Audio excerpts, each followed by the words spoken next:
Hey everybody, welcome to the channel. Today, taking a look at a film study focusing on the defensive line for the New Orleans Saints going into that Carolina Panther game, coming out of it. Obviously victorious and stars all across the board, whether it was our guy, Mr. Ringo right here, who unsung hero in today's game, Cameron Jordan, Marcus Davenport, Big O, everybody really contributing to this defensive line reaching a level in the past few weeks that they've not really done at any other point in the season. And probably the reason being, well, they were hurt. So they didn't really have the opportunity or ability to perform at the level they currently are, which has obviously helped out Cameron Jordan, who a lot of people felt like was in kind of a funk, slow start, didn't really get a lot moving in the first part of the season. And now that he is, because he's getting some help across the D line, and he himself talked about this in the post game. So we're going to go ahead and not waste too much time. I love these types of film studies. I love defensive line. Now, we're only going to really focus on the second half of this game, really, because if we focused on the entire game, it'd be like an hour and a half film study. But you're going to see a lot of key things here as we go through the defensive line. We'll look at individual players, wins, losses, and the et ceteras. And yeah, just take a look at the great win. Now, we're going to focus mostly on end zone angles when it comes to evaluation, but we'll look at some of the wider versions every now and then, like we'll do on this play here. Now, they're in just a standard forefront in a nickel package. So you've only got two linebackers here. Both of them line up right over the guards, and then you've got a four-man front standard, and there's your nickel corner here at the top of your screen. So in terms of pass rush, we're just going to look at, are they running the arc? Are they running twist stunts? What are they doing to kind of diagnose those? So you've got up at the top of your screen, you've got Marcus Davenport, which is kind of running the arc there. Great chase down by Shy Tuttle, who I felt had a fantastic game, forcing a quick incomplete, which is basically going to end up adding up to be around the same as getting a sack. I mean, to an extent, it's like a 0-yard sack, which those do happen when you have a quarterback on the move in the scramble. So let's look at it from this angle here. Davenport will be on the far end of your screen, and he's going to be running the arc. So when we talk about running the arc, generally you're going to have an offensive lineman that's going to drop back into a vertical set in a lot of these situations, especially when faced with a wide player. Now, there are other things that they could do, like a jump set to try to get out here and meet Davenport, but going to probably just drop back into a vertical. So running the arc is, if you got a quarterback in shotgun, then they're already in a 3-step drop. So generally drops are set up in steps as 3, 5, 7, 9, can even go further back depending on the player and the call. But in this particular instance, you're starting from 3, and you're going to assume depth because of where the goal line is maximum 7, but probably 5. So 2-step drop, quick release, maybe a 7-step drop for a slightly longer route combination from the receiving core. So he knows his target area is, if this is at a 3-step drop, he's trying to get to about right here. So we'll just color in this little box there. That makes sense. So when we're talking about running the arc, this is what he's doing. He's coming around on the outside, trying to get to the quarterback. And a lot of times you'll see pass rushers who, when doing this technique, are trying to do things like get their hands on the ball as it's about to be released, or, attack from the backside. And as we were reminded in this game, you cannot get called for horse collar if the quarterback is still in the pocket. So even scraping him along that back nameplate in this situation is a very, likely or potential strategy. Now from the inside, you've got a Big O, and then we've got Shy Tuttle, both kind of operating from a similar position. We've got one at a 3-tech, one kind of in a 2-eye, which basically going to give them a one-on-one. We'll see who the center decides to focus on in terms of the help. And you got Cameron Jordan in his wide position and looking in a similar situation as Davenport on the backside. So let's go ahead and run this through. We've got some of the basics and terminology down. So as we get the start, you got Onyemata using a long arm technique, I think to great effect. Love the hustle by Shy Tuttle, and I think it ends up working out pretty well. Look at the arc run by Davenport. So good job he's got that slap rip going. I thought he did a pretty good job. He gets through it. A little bit of a hold there, maybe not getting called, just a little bit. But look, that's football. It happens. In terms of what's happening around the field, you see you've got a little bit of a in the way, if you will, kind of like a natural rub there in the way of Jordan. So he's looking inside. You got Tuttle not getting much of a push, but kind of spying the quarterback here. And then you got the center trying to look back on Onyemata, who has a good job of taking control with a long arm. He's using a long arm stab to the inside of the guard so that he can control the inside gaps. So the only real rushing lane is if Darnold steps up through the pass rush of Davenport, which is what he does. Still curious if that doesn't get called. Hands on the front of the neck, hands on the back of the neck. Feels like that's a little bit of a, but once again, This all happens in extreme fast and hard to see any of that. So you got kind of a double team there with Cam, but that leaves Shot Tuttle to react, and good moves, man. I mean, he was booking it. I really like this rep from the entire defensive line. Tuttle basically playing a spy there, and then you've got Onyemata with good interior pressure. The outside rush by Davenport forces it out. Onyemata clears it up. Quick incomplete pass. You'll take that rep all the time. It's beautiful from everybody. And even Jordan, who's kind of getting double taken out, that's okay if other guys are making up for it. Now, this is a look that the New Orleans Saints use quite a bit of, and you've heard me talk about it before, but this is a variation of that sugaring the A-gap. Slightly different because we've got nose up here. We've got nose up, and we're kind of operating this from like a traditional, five down front.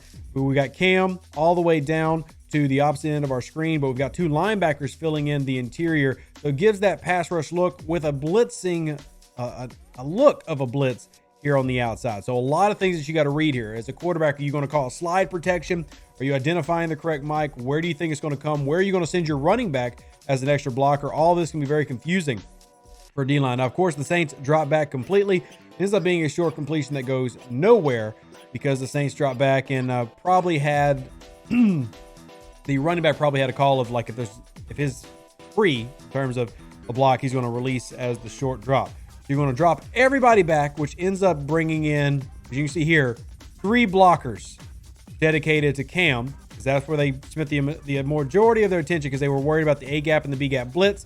You got Onyemata here, and then you got the interior rush, which essentially creates a one-on-one on one side, which is something they like. And then you have that stunt, which kind of a delayed stunt. Now, this is an area that I feel like they still need improvement on, where they're coming from a wide 9. This is a wide 9 here where you have Davenport, and his job is to come crash down into, sorry, that is not the pin, that's the highlighter. His job is to come crash down into the shoulder of the guard, carrying with him the tackle so Onyemata can loop around. This is a end to tackle stunt. Now, because it's so wide, it takes a while to get going, and Davenport really doesn't get the best launch here. Doesn't create the cleanest contact, so both the tackle and the guard are able to adjust to it pretty easily. No real pressure there, but it gives you an idea of some of the things that the Saints are running, and obviously the look is helping here because the linebackers playing at a high level, getting them back was obviously very, very important, and you get a net positive result. Now we go back to that 5 front that we looked at before. 3 linemen. We've got our Howe. I'm trying to remember who that is on the outside. So it's a 3-4 under look. Then we're going to creep up our safety, and then we're going to bring in our corner who's brought in with this wide receiver. So we've essentially kind of created a 9-man box against the run, making it really easy. And Cam likes to say, you stop the run, you can have some fun. And that's what you get to do here. Fantastic job by Christian Ringo with the penetration. Now I want to show you this from the end zone angle because I love this play so much. He's playing as that one tech, right in between the center and the guard. And watch how he just abuses, the right word, abuse that guard. That's a crime in many states. He is going to have great hand positioning and create leverage through pure upper body strength. So he plays half man here. When we talk about half man relationship, it's just as it sounds. We'll use the referee up here as an example. So you literally are splitting him in the half. The logic of a half man relationship is it's easier to control half than it is whole. So you're trying to engage center mass and then edge, and then you're going to try to use momentum to get them out the way. That's exactly what Christian Ringo does here. Extend out, throw them away. Beautiful job. So because he worked half man, the guard is working back towards him. So momentum is on Christian Ringo's side. See the direction that he's bringing the guard. So we take a step to our left, we're bringing that guard to us, and then we're going to plant and engage. See how he took one step and then straight forward? So the first step might dedicate where you're going, but the second step is going to dedicate the action that you're taking from either a linebacker or a defensive line position. It's like click and close. That first step leads you, but the second step really determines what you're doing. It's kind of one of the things you got to learn to read quickly. But because he's reacted and attacked so quickly, look at him right here. Right hand inside exactly where it needs to be. Left hand engaging that outside shoulder and basically latching on. And as long as those hands stay inside, that's fine. And then he's going to use pure upper body strength to use this forward momentum he has. He's going to create that as leverage. He's basically going to do a shock. He's going to, bam, punch him right in the chest, right in that arm, and then get a hold of that and then rip it away. So using the momentum of the guard moving in his direction against him, he's going to release, extend, release to the direction that the guard was already flowing, and now we can cut to that outside. So watch it again, full speed. So one step up. I said full speed, but I'll pause it again. One step up. Now that the guard is moving in the direction of you, you're going to use that momentum against them. So you're going to explode through and then rip off. Explode through, rip off. Fantastic job. Absolutely. I just wish I got the other end zone angle so you can see from the opposite side. But now watch it full speed. So step up, explode, rip them away. That's embarrassing. That was just doing them super dirty. Super dirty. It's one of my favorite plays. And this is why I love good D tackle play, because you might see this type of play, but this is the type of thing that happens more often than you think, but you don't always see it because maybe it's backside, sometimes it's front side, but the running back will cut it back. Those type of plays are why you're able to have the success in the pass rush, because you can create tackles for loss in the run game and force these type of downs. So if we go back to the down and distance here, look, you're at a 2nd and 12. You create these type of downs, it forces a passing situation a lot of the times and puts you in a good spot to get to that pass rush or have fun, as Cameron Jordan would like to say. So now you've got kind of the backup defensive line in terms of the second team. It's another great job by Christian Ringo here getting penetration. They're going to try to draw play. They try to spread out the Saints with the shotgun formation. It does a good job of doing that because you essentially have created a 6-man box. So in terms of numbers, you have everything that you want for the Carolina Panthers. You've got 1, 2, 3, 4, 5, 6, and this is an outside rusher. 6-man box here, but you've got 5 plus 1 blockers. So numbers-wise, Carolina has everything that they want. So now it's about winning individual matchups if you're the defensive line. Once again, watch Christian Ringo here. And I'm not trying to take away from guys like Granderson or anything, who also have had some great plays. But watch Ringo again, this time on the opposite guard. Snap, one step, explode through. Same idea. Look at his left hand placement. We always talk about hand placement because they're trying to run the same thing the Saints run all the time. They're doing this delayed handoff, but it's the same zone movement. We're trying to create lateral movement. How do you break that up? Engage it at the point of attack. So see how the entire offensive line is moving one direction? Well, that's what we talk about when we say zone blocking, because you're blocking a zone. So to do that, this guard has got to engage and drive out because this is his man. Now, Ringo is going to blow it up by one step, explode forward, take out the lateral movement. That's what they want, so don't give it to them. They want you to move laterally, and you can explode up and then go meet them at the point where they're going to hand off the ball. So right here is, let me rewind it just a little bit. I want to show you the best part about Ringo's game in both of these reps is not only his upper body strength, because these guys are all strong. Offensive linemen are strong too. Hand placement. Right there. You see how the offensive lineman's arm is outside and basically around Ringo's head? That's because his left arm is right in here. Like he is right up in under that arm. He has got complete control using his lower center of gravity. You can tell that. Look at the height of their helmets. Who's got the lower center of gravity there? Easy. Easier to get lower drive and force more momentum in your direction if you've got leverage. He's created that. Now he's got awesome hand placement to allow him to shed this guy. Watch. Get out the way. He drug him back 1.5 yards, and then when he gets to the point of the ball carrier, is forced to cut backwards. Play made. Christian Ringo did that. Now, there's also a great play by everybody else, but this is an outside zone run designed to go to the left with a cutback lane. So just a quick recurse or review on outside zone running. The whole point of outside zone is to create 3 rushing lanes: the bend, the bang, and the bounce. So if we're going to bounce it outside, there's our wide lane.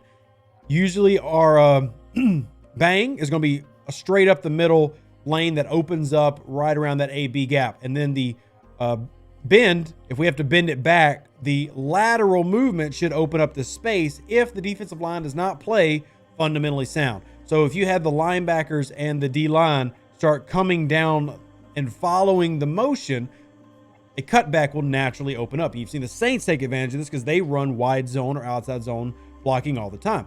So the key is not only winning up front, which is what you have Christian Ringo do here, but also, does this man stay technically sound? Does he watch the end man on the line of scrimmage on the backside? Does he flow down correctly, or does he commit thus opening up and leaving his gap. Same thing with DeMario. DeMario has to make sure that he's following the running back and not over-committing and over-pursuing, and has to trust that his linebacker next to him flows to the correct gap. So we got gap assignment, gap assignment, gap assignment. Everybody has a job. So maintaining your job, being fundamentally sound, is how this defensive line has really gone to another level. Once again, the look at Ringo. Breaks it up completely because he's now taken what should have been the lane. So that one's gone. You see we got a free lineman coming out here to block. You would have had to take on Caden Ellis. And now you look, DeMario, what did he do? He stayed true. What did our end man on the backside do? Stay true. So you've now effectively done the first job for Christian Ringo. His first job is you want to redirect against where they're wanting to go.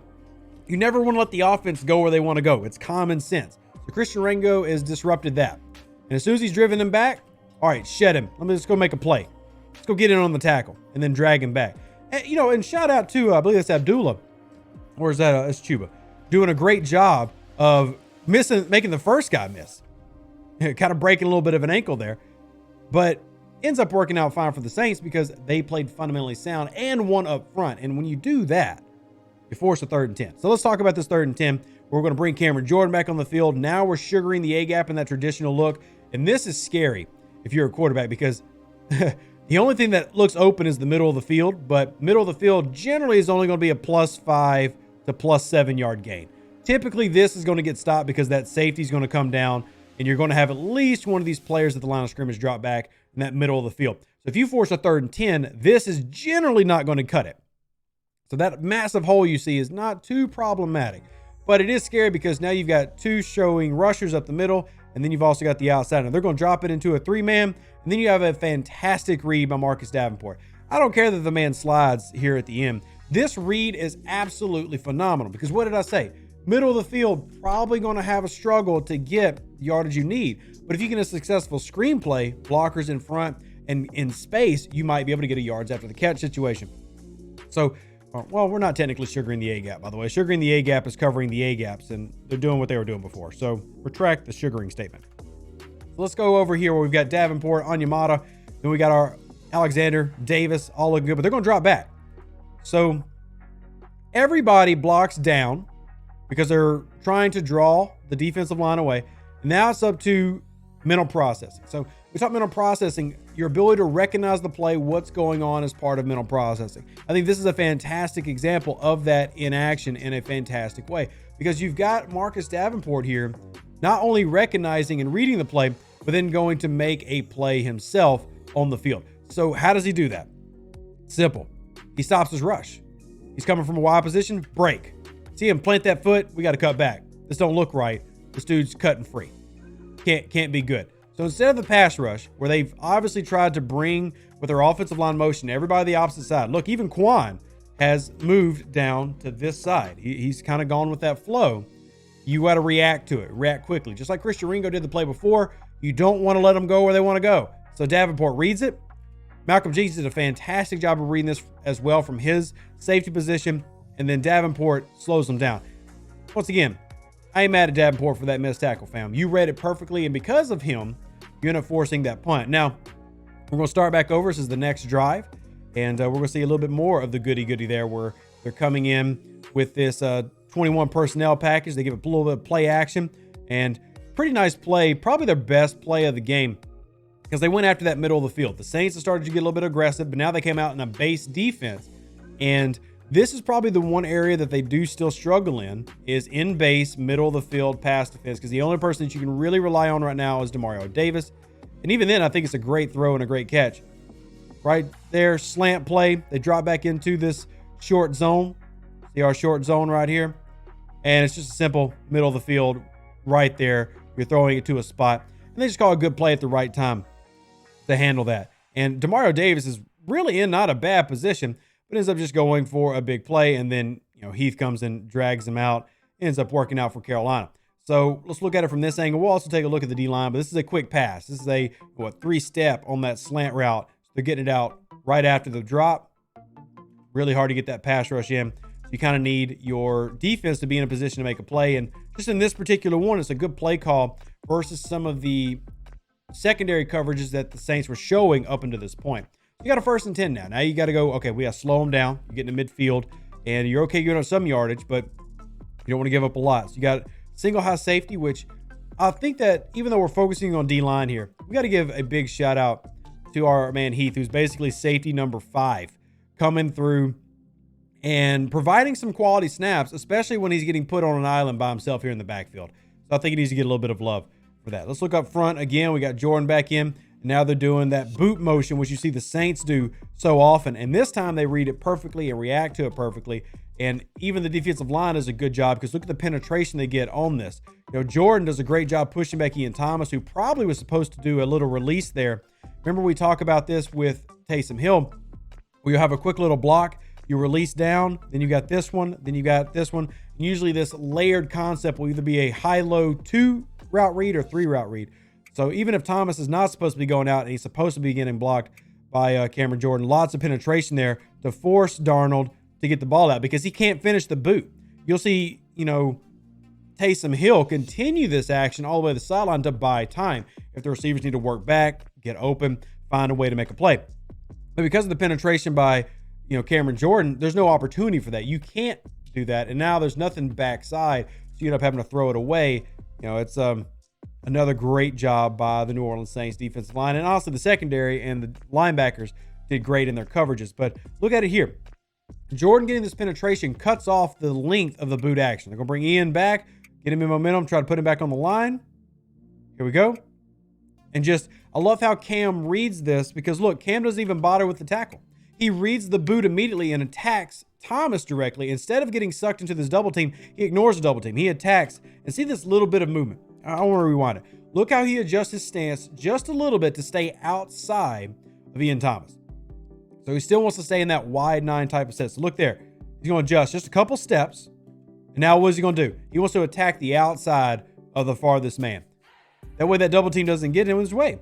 So now, even though he got a little bit of push from that right tackle on Moton, he's still got great upfield penetration, and that boot's now been cut off. So the ability to extend the play and to maybe make something happen with the coverage being locked down immediately is now gone. You can't extend it. You can't go run for a couple yards. There's nothing you can do but throw it away. And a play that's designed to extend and be a 5-6 second play now can't do that. All right, moving on to the next one. Shotgun now. Now we've got a 4-man front nickel package with a single high look. And it trips wide, definitely worrisome when you have some safety issues, but still pressure ends up forcing this to go, hey, we got to get the ball out. We can't wait for anything to develop down the field. We got to get the ball out, because we got our man Davenport coming in and just, he's right there. I mean, he's right there. And I will say, in terms of coverage, there's nowhere to really go anyway. You've got a great job by DeMario carrying up this. You know, Heath has got good depth. I think he's a little bit too far back, but I'd rather have him too far back than too shallow, because if you're going to get beat deep, please get beat here, not beat here. You know, not beat way back there. So all the coverage is really, really good. So you're forced to go to the underneath route. And it's honestly grid coverage by Quan Alexander there. And they even talked about this on the broadcast. You'll take that play. You'll take a 5-yard gain to force a 3rd and 5, as long as you'll give up yards after the catch. Now watch this wide technique from Davenport just come in and crash down and use more of those power moves. He's using that speed to power. He's going to come crash down right in on that inside shoulder. This time he has a great job getting his hands inside. Never got to really extend. Once again, you can maybe call a hold here. It seems like a little bear hugging, preventing Davenport from extending out, because that's what you're kind of doing in the situation. You've seen Jordan do this, where he'll get inside and basically throw the tackle into the quarterback. A little bit of a hug here, like, yo, don't throw me, dog, don't throw me. And you end up just having him fighting momentum. But by the time the ball's coming out, and you can even see the hold happening, because look at the left arm of Davenport. You can see the entire shoulder. That means that he's got a hold of that pad and that jersey. This is what happens, by the way. We're not complaining about missed calls. We're simply acknowledging that it's really tough to play in the trenches. You got to be a dog. You got to be strong mentally and physically to do this. Messed up my little Twitch partner. Okay. Oh, man. It was sitting fine the whole time, and now I had to go mess it up. Anyway, there it is. It'll be fine. So great job by the D-line there and forcing that short pass. Now you got 3rd down, and they're back in the gun, basically the exact same set they were in before. You changed up your D-line look a little bit. Now we've got a delayed blitzer coming in, and then we've got him on the move, and a fantastic catch by the receiver. Look, this is one that, look, if you lose this rep, you lost this rep, it's not that big a deal. You take that loss. But everything else, I think, worked to what they wanted to do. And if you look, once again, we're doing that 5 front in terms of we're adjusting or assessing the B gaps. We've got a nose tackle head up, and then we're going to come through wide. Now look at the blitz here. We do actually bring a little bit of pressure. We're still going to drop back, but we're going to bring some pressure. So we're going to drop back Alexander into the middle. We're going to have Davis essentially trying to open up a stunt here because he's attacking down inside. So you got Anyamata trying to wrap around. Does a good job here. And then you got Jordan here playing the, let me show you that I can still move even though I'm in my 30s. This is a chase down. So it does a good job here on the outside. Look at Cam. See that extension there, that long arm technique we talk about using, or I like to call it Superman technique. Just like Superman used to fly one arm in, one arm out. So extending there. Now he's trying to get his paws up. Wait, you trying to throw that ball? Nuh-uh. All right, now release. Get out. And the pass rush, I would say, is effective there. It's just a fantastic play by the receiver and a great throw by the quarterback. And sometimes those are going to happen, but overall, that was a good rep by just about everybody there. Now we're going to move on to the next one here. We've got now Granderson here in a 2-point stance. We got not Davenport, I'm sorry, Cameron Jordan playing the end, and almost gets him. That's great coverage by Malcolm Jenkins against a very large tight end. Watch him run the arc here. Remember we talked about running the arc? Same thing that we're seeing here from that first play, except now we're with Granderson instead of Marcus Davenport. So right there, good job trying to rip underneath, coming through. It's a solid block by the left tackle. Not necessarily a hold. He's riding with him. And almost, you see that we were talking about how you try, when you're running the arc, one of the things that you're looking to do is try to swat that ball. Exactly what Granderson did. He's really not that far from it. So it's a solid rep. It ain't a great rep because you didn't get there, but you see where they're going with it. All right, we're going to try back to the run. It's that man, Christian Ringo, again. I don't know if y'all have heard his name in today's show. Christian Ringo had himself a day. And if you're giving up 2-yard gains to Abdullah, you will take that. You'll take it for sure. Now, the Saints do have a slightly heavier box, but this is going to be like one of those counter plays where they go opposite. So it's going to be really important for these 3 guys to make sure they win their assignments because you've got the numbers advantage on this side, but you don't have it here. So they're going to run counter so they can try to take advantage of that. Carolina tried to do a lot of things to find spaces in this Saints defense. So here we go. Just straight heading this way. Look at that split right there. Never able to really get in on Ringo, and he splits it. This is one of those where I'm talking about from an offensive line perspective, what Carolina's trying to do with the snap in. You're trying to do same foot, same shoulders, the technique for a double team. So same foot, same shoulder. And you can even see in this pick, it's not perfect, but Ringo's job is attack the inside guy. So you want to attack the inside shoulders. You want to split it. And I think he does a good job here. Look at where his helmet's at. You can tell he's attacking the right guard who wants to move up to the next level. So the guard is really only designed to help out so that the center can reach around and then the guard can clear the next level. And you see here the design where they're trying to create the rushing lane. This is just a designed run. And now it's on DeMario like, yo, we going here or we going here? Christian Ringo says, doesn't matter. I'm going to split it. He's going to take on the guard and then right there, split. See him split that inside shoulder, forcing the guard to go to the next level, which the guard wants to do, but he just gets him out the way. So he's attacking the inside shoulder in the direction of the momentum, not letting the center cross him, and just splitting the double team. Never gave up any depth, and that's just a really good job of just being strong, using your leverage against your opponent. That was a good play. Let's move on to another one here for Carolina, and another one for the Saints. Defense, obviously. All right, come on. Snap the ball. We're going to put it in motion. Good job by Chauncey to pick it up. And they're going to try to cut it back, and that just was never going anywhere anytime soon. I mean, they tried to do a little bit of trickeration. Shy Tuttle wasn't scared of it. The Saints defense read it beautifully. They're going to try to use this motion. So they're going to do Ian first. They come on, so they're going to bring some more motion. And they're trying to drag the entire defense out the way. See this cutback block? Oh, I'm sorry, not cutback. This wham block. We're bringing the tight end back. So inside zone.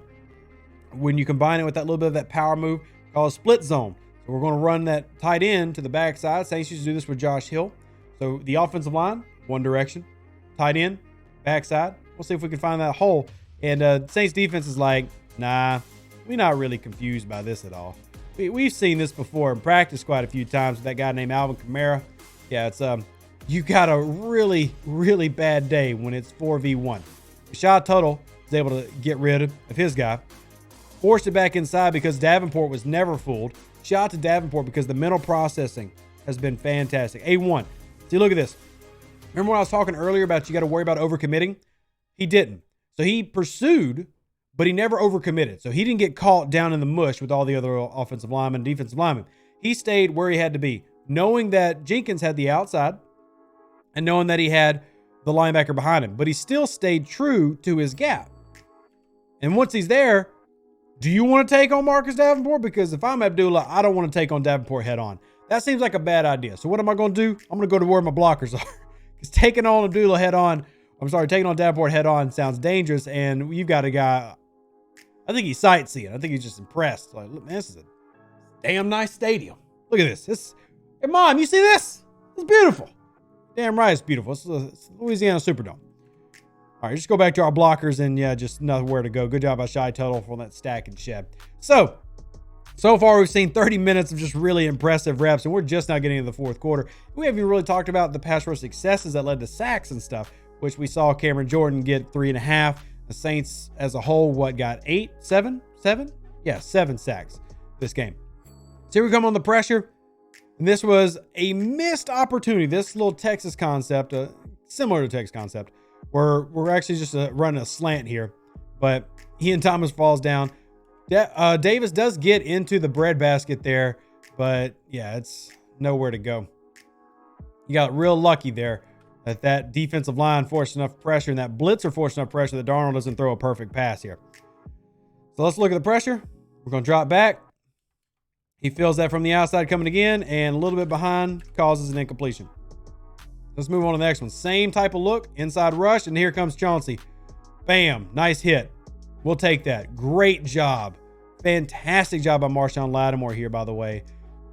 Just so good in this flat. Chauncey, love that he got a good legal shot there. I love a good legal shot. It's legal. Enjoy it. And then watch our man Lattimore read this play well. Come back from his coverage. Drop back into short zone, react, and then do a great job of getting upfield to ignore the receiver as a blocker and make a fantastic play. I mean, whew, that's nasty. Nasty. Moving on. We got to keep moving. I want to get a few more good plays in before we wrap this one up. Then we might look at Chauncey's game-sealing interception for funsies. So play action again. This time they go with a much deeper drop. And, yeah, this one counts as that's Jeff Heath's sack. This counts as a sack, but it was I think like a half-yard loss counts as a sack. And look how far Heath is going to come make this play from the safety position. Love the reaction speed there. That closing speed is actually pretty nice. So watch him here in the backfield. He's going to come right here. Watch him react. He helps pick up the route. It's like he gets kind of behind on picking up that. And then watch him explode upfield when he sees the movement by the quarterback. I like that quick acceleration and recognition. Like, that was nice. That was pretty tasty. You would have liked the defensive line to completed the play here in terms of the sack where you've got Ringo, you've got Onyemata, you got Granderson here right above me, and then you've got Jordan here on this backside. But play action, a much deeper drop, like I said, a 9-step drop here for a longer route development. Never comes through. Granderson with a good job getting the pressure, but not able to complete it. Onyemata not able to complete it, but Heath does, and that ends up being all that matters. Counts as a sack. Loss of down and a loss of yardage. You would have liked to have lost like 7 yards, but you'll take a 1-yard sack too. Shout out to Heath, who gets himself on the sack chart, which I think matters. I think it's good that the guy coming in, filling in, get a little bit of love there. All right. Almost a false start or offsides by Onyemata, but not quite. And that's just hearing footsteps over on the receiver side. Should have had that ball. Darnold does a good job releasing the ball there. Good job by Onyemata to kind of split that, by the way, between the center and the guard. And let's look at it from this angle. See if we get another stunt play that we see a lot of in the first half and a few times here in the second half. Here we go. Yep, no stunt, just being better. Now look at the alignment. Love this, where we're going to have our outside rusher. Look at our outside rusher, but then we've got Davenport focusing on an inside rush, and I really like him in the inside. Lets him be a little bit more effective with his power, because I feel like at times in space he doesn't have as much control. But in this inside, he does get to have more control. Great job there, forcing back on the guard. All right, moving on to the next play. Now we do bring some of that pressure, and then we do have a sack by the D-line. This is that shared one by Quan Alexander and Cameron Jordan. And shout out to Maddie Hudak, who tweeted, "Quan we sack him, Cam we can." It's a nice dad joke. Fantastic, Maddie. You get props. All right, let's watch it from this side. They are going to bring pressure after showing this pressure a lot and dropping back. They're going to bring it this time. You see, forces the right guard to react. Remember we talked about stunts? Well, that's just what happened. Davis is clearing out here. Look at the guard completely committed to Davis, allowing Jordan to come back, forcing the center to try to react. We've got a win here on the backside by Onyemata. So even though the center reacts, he tries to fight two people now. He's trying to pick up Cam coming through on the stunt, and now also trying to pick up Onyemata breaking through. Allows that to come through here the backside. Ends up getting the sack with Quan. Half sack shared. That's deserved for both of them. We'll take it. Now I'm going to wrap it up here at that point. There's a lot of great plays in this game, and to the point, this is definitely one of the best performances by the defensive line as they're getting healthy and coming back together. I think you're seeing that more and more, and you've got to be very, very excited if you're a Saints fan to continue to see that. The question is, can this success continue? I think it will, and I think that with week 18 coming up, which is going to take a while to get used to saying, hopefully you can see the Saints replicate the success in the long term and maybe even in the playoffs, maybe sneak a playoff win. It definitely matters to me, and I believe it matters to the team. So let me know if you like this video. Smash the like button down below. Leave a like. Hey, y'all are awesome. Who dat? God bless. If you'll support the channel, check out that Patreon link down below so we can do more film studies and also more podcasts for you and your entertainment. And as always, thanks for watching. Appreciate you being here. Deuces. That's me. Love you. We outie. Bye.